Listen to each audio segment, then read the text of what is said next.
Bonjour, bonsoir amis, comment nous y? Si vidéo ça arrive je nous matin nous dit bonjour. Si tombé sur vidéo ça après-midi nous dit bonsoir, moi salue chaque compatriote, moi salue chaque grand haïtien qui dans diaspora, moi salue spécialement chaque grand haïtien qui vivant en Haïti, République Dominicaine. Nous connaissons dans moment là une grande difficulté qui a traversé entre Haïti et République Dominicaine, situation elle-même est vraiment compliquée. Côté nous ouais bagay yo mélangé sous Wanamet sous rivière Massacre. Côté haïtien décidé prendre prise par nous connaissons qui était commencé depuis sous président Jovenel Moïse qui était même à poser question qui côté rivière blanc a passé, qui côté la commencé, qui côté la privé et qui côté payo a passé, comment que y a bien. Je ne dis à nous gain président dominicain qui prend poste de billet à quel dossier qui quitte syrien.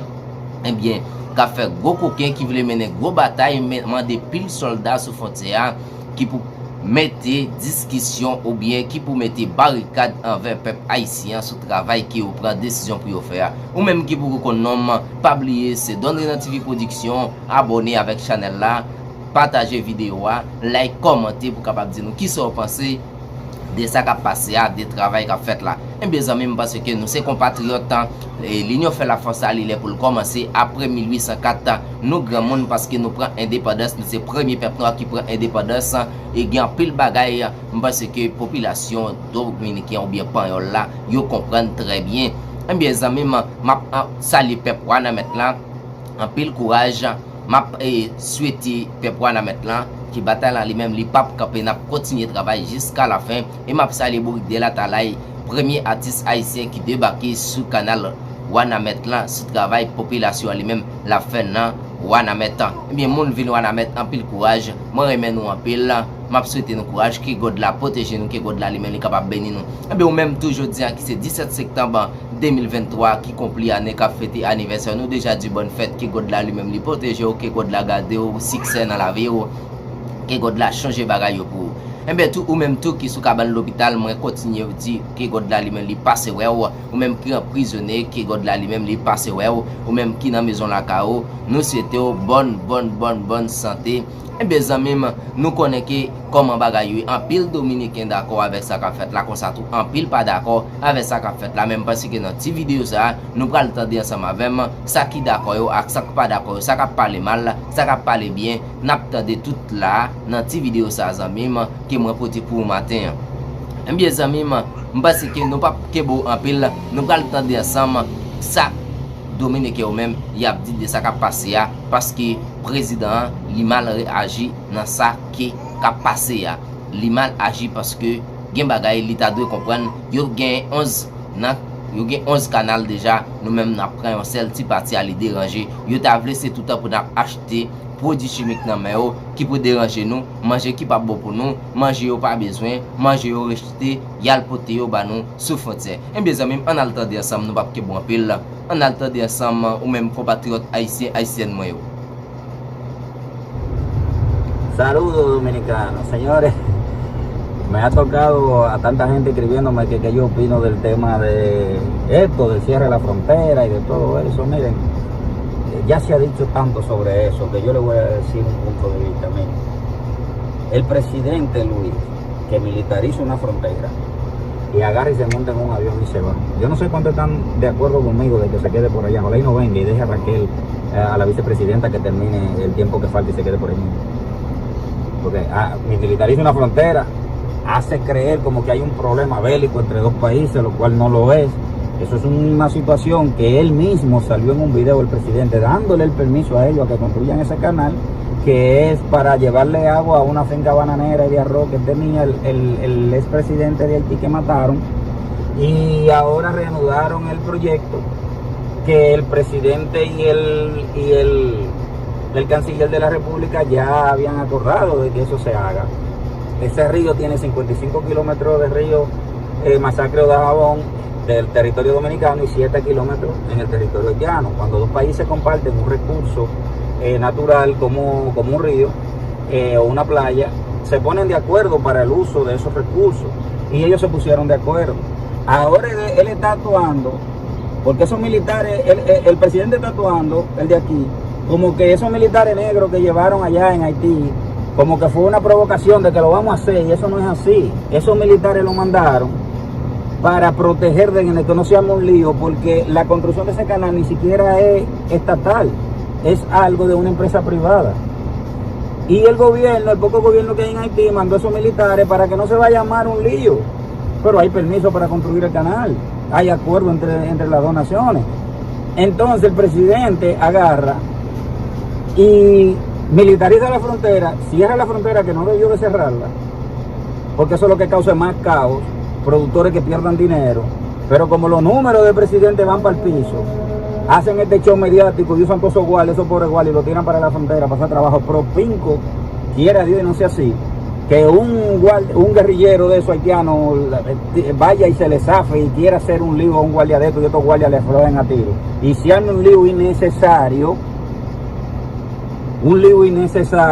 porque tú sabes que esto no es un problema de un enfrentamiento ni de una provocación de Haití hacia la República Dominicana. Los haitianos lo que están es cuidando de que no pase eso, por eso mandaron esos guardias. Y tú mandas una exageración de helicópteros y de aviones y de guardias para la frontera, marchar por el pueblo de Dajabón como que hay un lío, para después venir, que le metiste los pelos para adentro a Haití y que tú eres más nacionalista y que tú sí que eres duro. Eso es un abuso. Yo no sé cuántos de ustedes están de acuerdo con que se quede por allá. Ojalá y no venga, porque arma su lío y agarra y se va en un avión y deja el país con una percepción casi de guerra y se va. Vaya coño, mira, yo ni voy a decir lo que me pasa por la cabeza, porque al presidente hay que respetarlo. Ahora yo quiero saber cuándo es que el presidente nos va a respetar a nosotros, diciendo por lo menos la verdad de un asunto y no usando todo para la politiquería, para tratar de subir los números que van en picado. Mal aconsejado, señor presidente, mal aconsejado. Eso le va a traer a usted que los números se le caigan más de lo que se le iban cayendo, porque no había que cerrar la frontera, eso no era la medida, ni tampoco había que hacer ese movimiento de militares como provocando al otro país. Mal aconsejado y muy mal hecho. Por eso es que yo le digo, y me dicen que yo le falto el respeto, que es un presidente de cartón. ¿Por qué? Porque todo lo quieren hacer con pantalla. Dime, frère, compatriote, parce que nous tendons ça qu'a parlé, nous tendons comment bagaille ese problema lo exageró, no era para llevarlo a esos niveles. Contra qui te sien, li connaît comment bagay la. Eh bien, nous va prendre temps pour nous traduire pour vidéo avec long.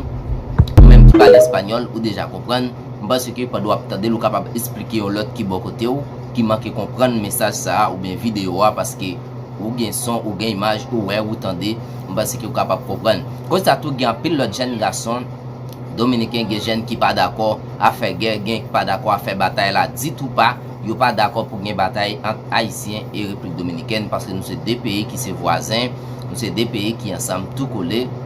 Comprendre? Parce que yo mandé président pour capable quitter Haïtien, prendre prise de loi pour capable produire par la caillou pour capable défendre tête yo, pour capable améliorer situation grand goût dans le pays d'Haïti. Eh bien frères et sœurs, comme ça tout gen jeune dominicain qui prêt pour bataille là, qui file manchette, qui t'a remis qui pour guerre, mais désolé parce que gen moi qui file manchette, qui prêt pour bataille là, même si t'as une bataille entre Haïti et République Dominicaine qui en dans propre pays a, gen propre haïtien qui dans propre pays a faire cap getan couper tête yo ak toute manchette yo nan men parce que nous connaissons haïtiens et sinon non seulement haïtiens, si tous les noirs sont les noirs sont braves, comprenez?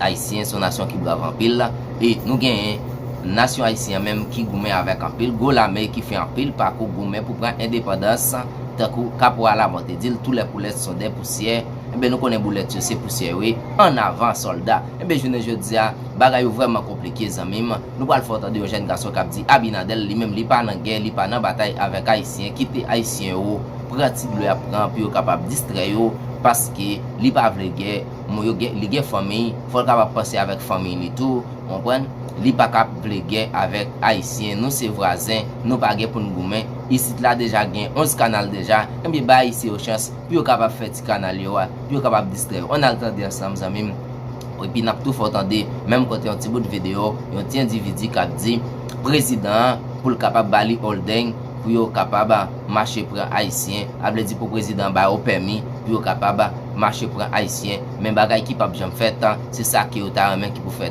mais nous même les noirs nous dit nous pas faire bac n'a avancer jusqu'au bout n'importe gens sous n'importe forme parce que nous pas camper pas gain camper puis devant nap petet nou paske se pi devan nou prale. Nosotros con 11 ríos y tú no puedes darle uno a Haití. Abinader, no, Abinader, te va a buscarte un lío por eso, por un solo río. Y para la punta de la mierda, para allá. No, Abinader, no te busques un lío, no busques problemas por un río, Abinader. Que nosotros no estamos en pleito. Date cuenta que nosotros dominicanos, los infelices, no tenemos ni un corta uña para pelear. Y esos haitianos ni se dicen peleando con Colín, que son como el diablo peleando con Colín. ¿Oíste? Así que controla tu vaina y dale ese río, que nosotros tengamos mucho para acá. Señor presidente, dame la orden, que ya estoy que chipeo, su haitiano el diablo, todo. Dame la orden, Vámonos. Luis Abinader, yo quiero decirle a usted que esa gente vinieron al país de nosotros, fue a trabajar. Que esa gente no vinieron para acá a vender droga. Esa gente aquí, están aquí trabajando. Y usted no podía cerrarle la frontera a esos haitianos, porque esa gente son muy trabajadores. Esa gente que quieren que trabaja aquí son ellos. El dominicano que trabaja, el dominicano lo que vive posteando y robando. Y esa gente cómo vive, trabajando de día a día. Usted lo hizo malo con cerrarle la frontera. Deje eso abierto. Usted piensa durar 4 años más. Pórtese bien. No se lleve de nadie. De que lo aconsejen que no, que la cierre, que esto, que lo... No. Manténgase bien, manténgase tranquilo. Y esa gente están haciendo ese canalito para allá, para defenderse. Que no tienen agua. Déjelo que lo hagan, reparte el río, que Dios da para todo. Cuando uno se muere, todo